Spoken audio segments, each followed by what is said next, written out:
Alright, so this video represents a real revolution forward and a real quantum leap in video making. This is because, of course, you see the whiteboard with this advanced hieroglyphic, this advanced coded language behind me, which we're going to dig into in this video. So what we're going to do in this video is really demystify a lot of important information. So like law of attraction sort of stuff, or metaphysical sort of stuff, or creating your reality kind of things, which are oftentimes just so weird, but to me just really seem to be common sense based on just a quick observation of psychology, how the brain and how the nervous system works. So from there, how does the nervous system work? And why are we aware of whatever it is that we're aware of? Well, first, we have our advanced image over here, which is so detailed that it's actually beyond retina. Like I got this from a prototype from actually the new MacBook, which is that retina display, and which apparently any really further past that and we can't even perceive the change. So really what you're seeing on this whiteboard is actually beyond retina. So it's actually really high def, but because our retina can't even perceive it, can't even really tell. So I just thought I'd warn you about that at first. So here, this high def beyond retina display square represents all of this cosmic information, or all of this data which is flowing into our nervous system all the time. All the things that we are not aware of. Because most of what we are, we have no idea about. Literally no idea, no cognizance, no symbolic or conceptual basis, because it's so far beyond our consciousness. Because if we really break it down and think about, well, who am I and what am I? Physically, biologically, we're 85% water. So there's that whole 85%, which is water. And then on top of that, we take a look, okay, well, what are our human cells? How much human cells are we working with here? Well, whatever that is, 10 times more than that is actually bacteria. So in other words, we are actually 10 times more bacteria than we are human cells. So even then it's kind of like, wow, okay, 85% of this is water, and then 10 times more of what I am is actually bacteria, which is not even me, so, well, what's left? Well, getting back to the point, we have this cosmic data which is streaming in. And basically this is representing what our nervous system is processing every second. And basically we're taking in, billions, some places say 6 billion bits, some places say 6 million. It's all across the board. But either way, we're taking in a lot of information to our nervous system every single second, which we are completely unaware of. But what are we aware of? Well, what time is it? What day is it? Is this guy going to shut up? How much longer is this video? When's he going to get to the point? I wonder what's going on over here. I wonder what's going on Facebook. I wonder what's going on Twitter. That's what we're aware of, and we think that's reality. We're ignoring all of this other stuff because basically our filter over here, which is this crescent moon shape, which is taking all this information and filtering it in. So this represents our emotional programming, our paradigm, our conceptual programming, our cultural, our social, our religious programming, our spiritual programming, or all of these various things which make up our filter. Or in other words, what we've deemed psychologically to be important. And this is really a function of our nervous system and a function of our brain to help us survive, or to help us make meaning and sort through all this information that's just coming at us all the time. Things that we're totally unaware of. So we have all these different things, which actually below the video I'll post I'll post a less high def version of this, which you can check out, and I'll go into a little more detail. But this filter represents our beliefs, our thoughts, our programming, all these different things, which is basically making sense of all this information out here. If you've ever read the book, The Holographic Universe, or The Quantum Self, or any of the permutations of these, then you'll already understand and follow what we're talking about. So then how does this relate to the law of attraction and to creating reality?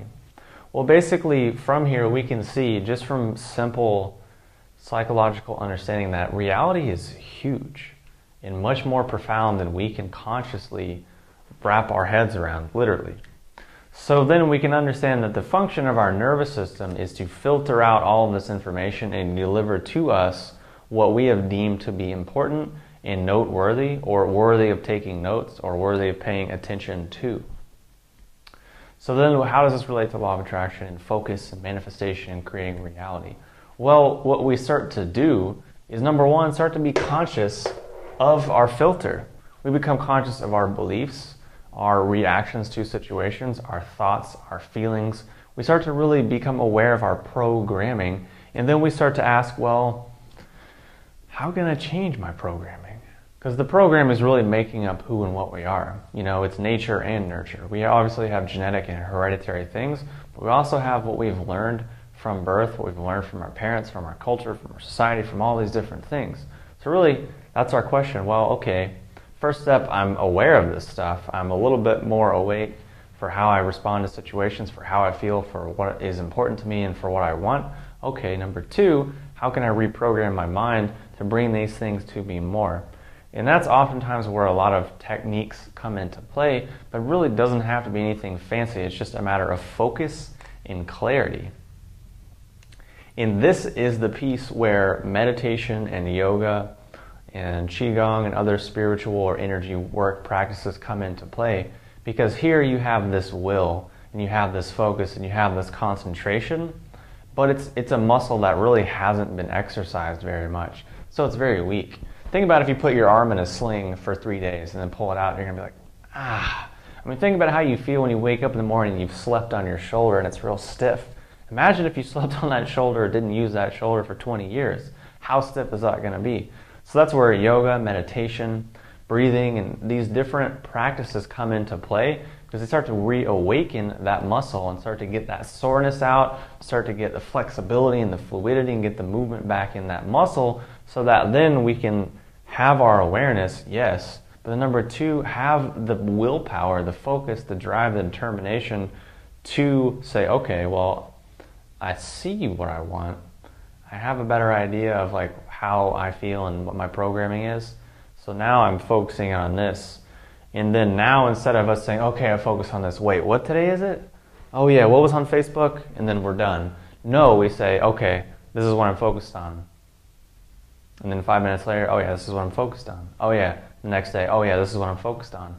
Oh yeah, then this is what I'm focused on. Over and over and over. And this is where the different techniques can come into play, whether it's writing stuff down or vision boards or this and that. It's really just strengthening that muscle of focus and like, okay, this is the direction I'm going. And then because that's the way our nervous system works, and that's really how things start to be shaped in our heads, that's a really easy way to connect the dots between a lot of supposed esoteric or spiritual or weird stuff, which in reality is actually pretty common sense and pretty simple to understand. First, we understand that reality is huge. I mean, there's so much we just have no idea about. Whereas what we know, there's what we know that we don't know, and then there's what we don't know that we don't know. So there's a whole lot in there we have no idea about. Look at the light spectrum. We only perceive a very small amount. Look at the sound spectrum. We only perceive a very small amount. So all these different examples lead and point to the same thing. From there, we say, okay, well, my reticular activating system, my filtering system, my brain, and my nervous system is doing this. How can I leverage that to my ability? Okay, we get aware. Number two, I'm going to reprogram. Oh, wait, I'm weak. Oh, wait, my muscles atrophied. Oh, yeah, it's going to take practice. Oh, yeah, it's going to take a discipline. It's going to take focus. It's going to take more than just kind of pissing in the wind or peeing in the ocean or something like that. It's going to take a little bit more of an effort to make a real change or make a real shift or transformation. So hopefully that's been helpful. Again, I apologize for this crazy high def beyond retina display, which hopefully even comes through on the video.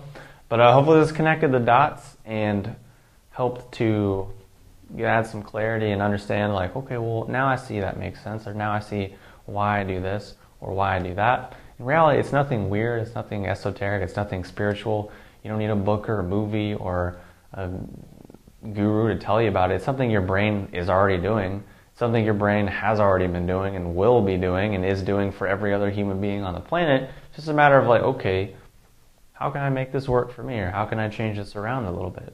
So hopefully that's been helpful. And one more point, remember, it's never done. It's not going to happen overnight. It's always a work in progress. There's no end.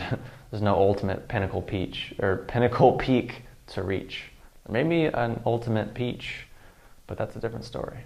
So if you have any questions or comments, post them below, and I'll talk to you soon.